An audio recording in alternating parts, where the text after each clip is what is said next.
បាទសួស្តីបងប្អូនទាំងអស់គ្នាហើយថ្ងៃនេះវិលមកជួបខ្ញុំបានម្ដងទៀតហើយ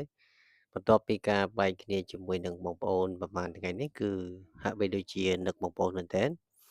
អញ្ចឹងថ្ងៃនេះគឺខ្ញុំមានសាច់រឿងថ្មីមួយទៀតហើយបងប្អូនសម្រាប់យកមកដំណើរចែកជូនទៅកាន់ពុកម៉ែបងប្អូនដែលជាប្រិយមិត្តអ្នកស្ដាប់ទាំងអស់ហើយបងប្អូនដែលថ្មីបងប្អូនកុំភ្លេចជួយចុច Subscribe Channel ថ្មីរបស់ខ្ញុំបានផងដើម្បីទទួលបាននូវសាច់រឿងថ្មីទៀតពីខ្ញុំបាទអញ្ចឹងរឿងថ្ងៃនេះគឺខ្ញុំមានមួយរឿងដែលប្រិយមិត្តរបស់យើងគាត់បានចែកម្លែកមកណាអញ្ចឹងរឿងនេះគឺជារឿងលក្ខណៈថាគ្រួសារទេបងប្អូនអញ្ចឹងពេលដែល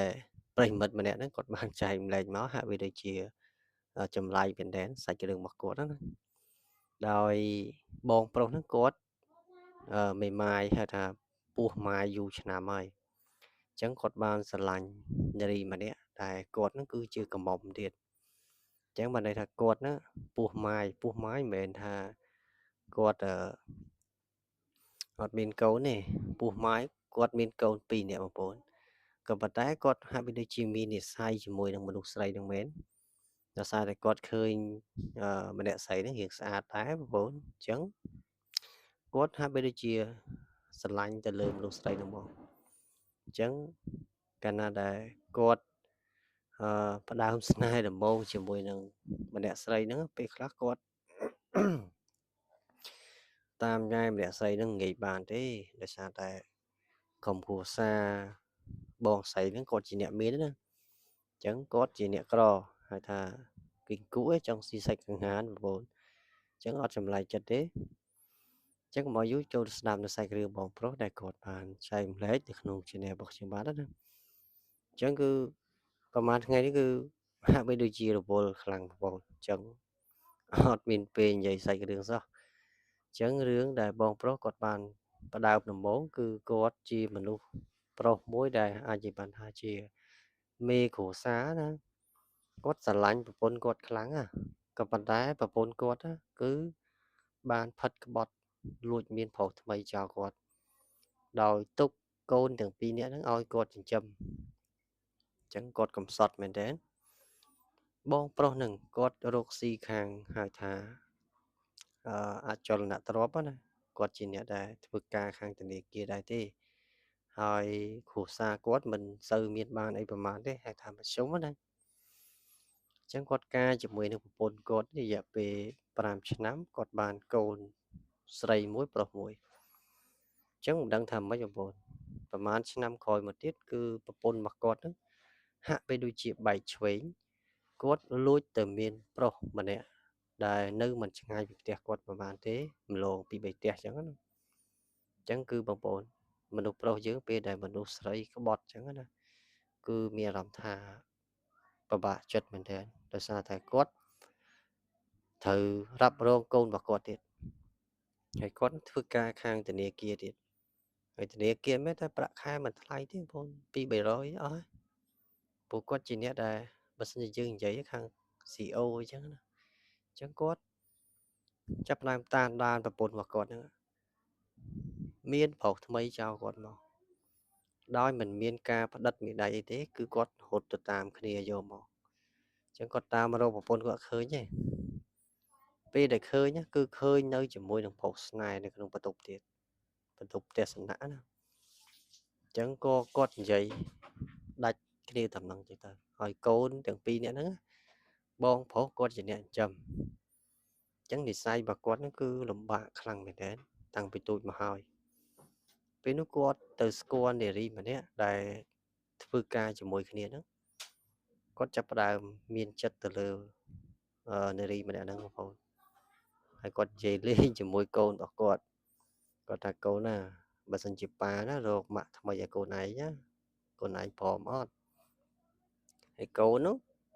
គ្រាន់តែឮអញ្ចឹងអូអត់ម៉ាក់យូរហើយចាំការទៀតមានអីប៉ាបែររកម៉ាក់ថ្មីមកព្រោះខ្ញុំហ្នឹងគឺបាត់ម៉ាក់យូរហើយខ្ញុំចង់បានម៉ាក់ថ្មីម៉ាក់ថ្មីទៀតបងប្អូន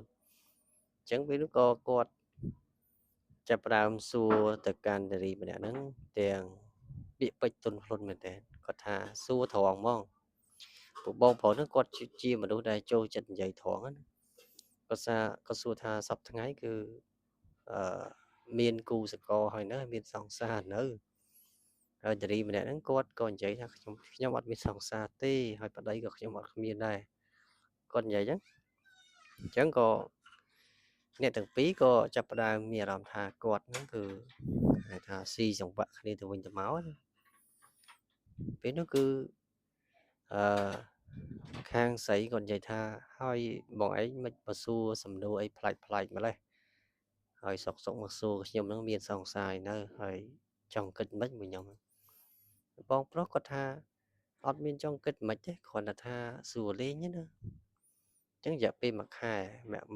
នឹងគាត់ចាប់ផ្ដើមសំលេខទូរស័ព្ទបងស្រីហ្នឹងដើម្បីតាក់ទងគ្នាណាអញ្ចឹងគាត់សុំបានហើយគាត់ទេខទៅវិញទៅមកទេចុះទេឡើងបងប្រុសគាត់និយាយត្រង់មកគាត់ថាបើសិនជាមិនស្អប់ខ្ពើមទេណាខ្ញុំសុំស្រឡាញ់បានអត់ហើយខ្ញុំមើលទៅលើហៅថាចរិតក្រឹកពៀននេះគឺល្អខ្លាំងណាហើយអូនឯងធ្វើការកំត់ចត់ទៀតអញ្ចឹងអូនឯងអត់ប្រកាន់ដែរបងជាអ្នកដែលពុះម៉ាយដែលមានកូន2អញ្ចឹងណាគាត់និយាយថង